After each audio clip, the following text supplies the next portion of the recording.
जी बिस्मिल्लाहिर्रहमानिर्रहीम अस्सलाम वालेकुम। कैसे हैं आप सब? अल्लाह करे आप सब खैरियत से हों और अल्लाह आपको खैरियत से ही रखे। So let's start with today's lecture. I welcome you all in my YouTube channel exploring the concepts. My today's lecture is from ninth biology SSC 1. These topics are for the kids, for the young girls of ninth class, and this is my today's topic is from chapter number 4, cells and tissues. Chapter number 4, cells and tissues. And first of all, the quick review. पहले तो हम last lecture का quick review देखते हैं, ठीक है ना। मैं देखती हूँ कि आप सबको पिछले लेक्चर में से कोई बात जो समझ ना आई हो, या ये क्या आप इन तमाम तर क्वेश्चंस को आंसर कर सकते हैं या नहीं। What is the purpose of lipids layer in the cell membranes? Why cell membrane, by the way, is made up of lipid? What will happen in the absence of cell membrane? What will happen in the absence of cell membrane? Cell membrane is a semi-permeable membrane. Justify. What do you know about the chemical structure of cell membrane? Why cell membrane is called as biological membrane? Why cell membrane is called as biological membrane? So देखें, check करें whether you are able to answer all these questions or you have found any difficulty. You can ask me at any time. You can write me in comments. You can ask the answers as well, and you can send your answers as well for evaluation. Okay, let's start with today's lecture. My today's lecture is from cytoplasm. So I'm going to discuss cytoplasm. What is the meaning of the word cytoplasm, right? So let me take the pointer first. Okay, the word cyto means cell, and plasm means fluid or jelly, means jelly like fluid, you can say. So means the fluid is somewhat thick, liquid, semi solid, right? It is not a liquid like water. It is like honey, like some other viscous solution, right? कोई जो thick सा solution हो ना वो. So cytoplasm क्या होता है? The liquid part in which other organelles float. Cytoplasm वो चीज़ होती है सेल में जिसमें बाकी ऑर्गेनल्स फ्लोट कर रहे होते हैं, ठीक है ना, प्रेजेंट होते हैं। तो डेफिनेशन क्या है जी? Cytoplasm is a thick solution that fills each cell and is enclosed by the cell membrane. यानी कि बाउंड्री पे सेल मेम्ब्रेन हम उसे डिस्कस कर चुके हैं। हमने बहुत से सेल्स देखे तो उनके दरमियान में ऑर्गेनल्स और सेल मेम्ब्रेन के दरमियान में जो स्पेस है वो किसी लिक्विड से फिल्ड है, and that space is called as cytoplasm because it is the fluid of a cell. It is semi viscous, means it is thick or sticky in consistency. It is semi viscous and semi transparent substance. Please be attentive everyone. These two terms are very important to note. Semi viscous means it is thick and sticky and semi transparent, ठीक है ना। एक तो ये viscous solution है, ऐसा solution है जो वाटर की तरह थिन नहीं है, थोड़ा थिक सोल्यूशन है। पहली बात ये होगी। दूसरा ट्रांसपेरेंट है एंड सेमी ट्रांसपेरेंट है, सॉरी। एक चीज़ होती है ट्रांसपेरेंट, एक चीज़ होती है ओपेक। ट्रांसपेरेंट वो चीज़ होती है जिसमें से लाइट पास हो जाती है, आप जिसे गिलास में से देख सकते हैं, वो ट्रांसपेरेंट होता है। लेकिन जैसे कोई वॉल है, आप वॉल के उधर नहीं देख सकते क्योंकि वो ओपेक होती है। और जो सेमी ट्रांसपेरेंट है, इट मीन्स ट्रांसलूसेंट, यानी कि कुछ चीज़ें ऐसी होती है जिसमें से थोड़ा बहुत उस साइड का नज़र आ रहा होता है। तो एक धुंधला सा इमेज जब आता है, हम कहते हैं कि ये कैसा सोल्यूशन है, एक ऐसा सोल्यूशन है जिसमें से आप उस साइड पे कुछ देख तो सकते हो लेकिन आपको क्लियरली सब नज़र नहीं आता। तो it is translucent by the way, ठीक है। It is semi viscous and semi transparent या translucent. Okay, now first of all, we are going to check the location of cytoplasm. It is located between cell membrane and nuclear envelope. Now look at this animal cell. ये animal cell की shape है, आप देख रहे हैं अजीब सा है, because it is enclosed. It is enclosed by cell membrane, और cell membrane is a soft and fluid-like membrane. तो इस वजह से इसी को exact shape नहीं हो सकती. This is cell membrane. ये लेबल भी हुई हुई है cell membrane. This is nucleus and this is cytoplasm, right. This is the cytoplasm which is present between nuclear membrane, between cell membrane and nuclear membrane. The whole is basically called as cytoplasm, and all other organelles will float in this solution. Okay, what is the consistence? What is the chemical nature of the cytoplasm?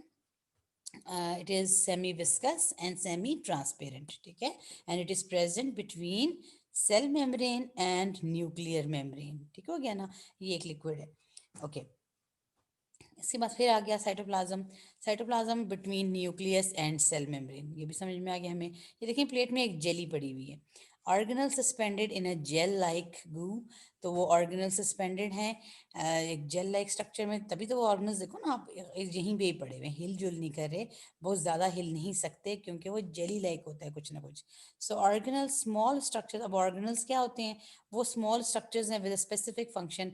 So cytoplasm ने बहुत सारे organelles को hold किया हुआ है ताकि वो अपने स्पेसिफिक फंक्शंस को, अपनी डेडिकेटेड टारगेट्स को अचीव कर सकें, ठीक है। This is the duty of cytoplasm.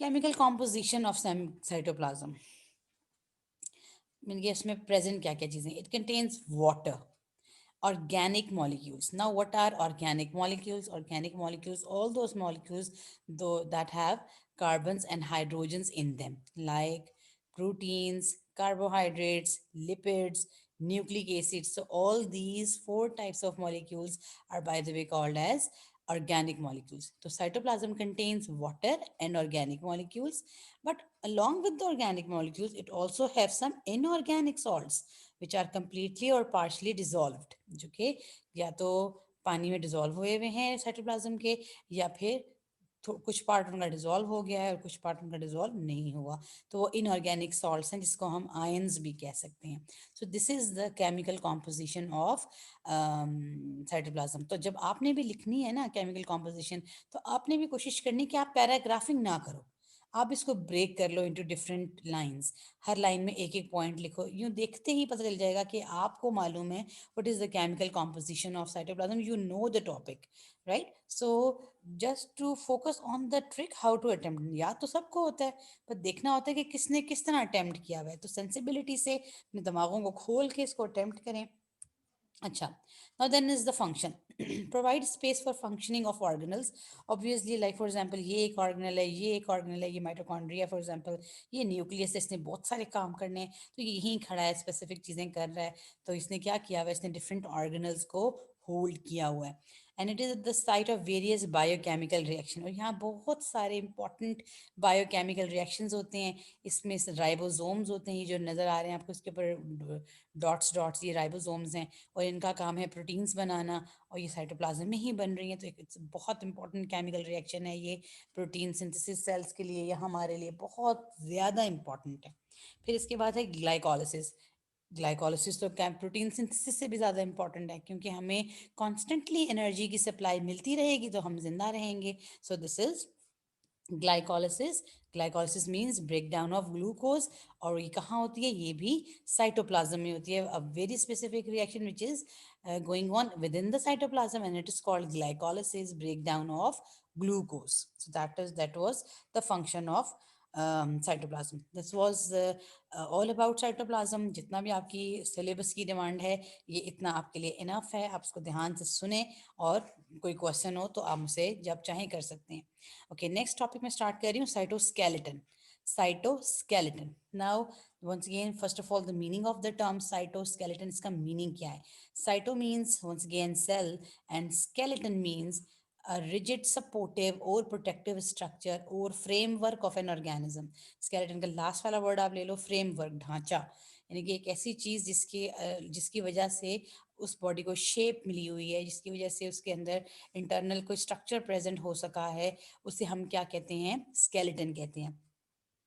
Now, it is cytoskeleton is a network of microfilaments and microtubules। वैसे तो और एक और भी साइटोस्केलेटन में शामिल है, लेकिन हमारी किताब में बस ये दो ही डिस्कस हुए हुए हैं। तो मैं पहले आपको एक फिगर दिखाती हूँ,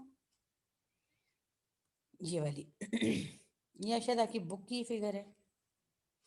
इस फिगर में सबसे ऊपर ये ब्लू सी जो कवरिंग दिखाई हुई है आपको, अच्छा जी, जो ब्लू सी कवरिंग दिखाई हुई है दिस इज सेल मेम्ब्रेन या प्लाज्मा मेम्ब्रेन, ये एंडोप्लाज्मिक रेटिक्यूलम है, ठीक है।